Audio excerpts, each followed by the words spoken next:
Good day and welcome to simTree. In this short video we're going to look into simulation and how that is used inside simTree. In the second video we will also go through the details of the simulation. So simulation is used in several ways inside simTree. One is to just evaluate the schedule in terms of service level and occupancy. So we look into the Friday here. So in the color bar, you can see the service level throughout the day. And with the mouse over, you can see the service level for each quarter of an hour throughout the day. And you also see the total, the minimum, and the maximum service level of the day. You can also go into simulation and look into occupancy. So we take the occupancy chart and you can see the occupancy throughout the day for the whole contact center. Taking that away, we can also look at the detailed employee occupancy, and that will give you an overlay in the schedule of the occupancy. And that might be useful for making changes if, for instance, there is a very high occupancy in the morning for this agent here. So you might want to add some extra staff at that point.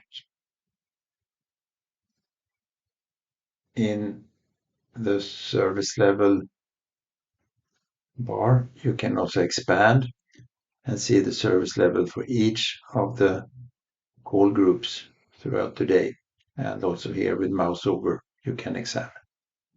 So it's important to understand that this is not the historic service level or occupancy. This is forecasted service level and occupancy using simulation. Take this away. And we will examine a blank week.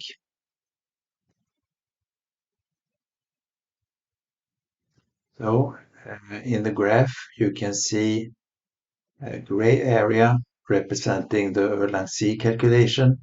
If everyone is single skilled, you would have the higher level of number of people needed. And if everyone is multi-skilled, you would have the lower. And the truth is always something in between. And the span here represents the training potential in your business. So the black line is the target number of people determined by simulation. And during this calculation, we use kind of average skill configuration that is present in your company. So during an actual planning, it might be that during a time slot of the day, you might have another skill set than the average of your contact center. Therefore, there may be discrepancies in between target number of people and the actual number of people at that point. So it's always safe to use this as a guideline, but look at the service level as a final evaluator. So we will run the planning, and during this planning and optimization, so simulation is used to determine the number of people at every single point. So now we are running, and you can follow the progress bar during this process. So shifts are given to agents depending on their availability and your detailed setting of shifts and work time, etc.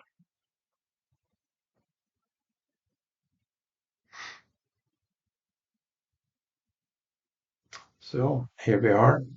Now we have a fairly good planning represented by the purple line.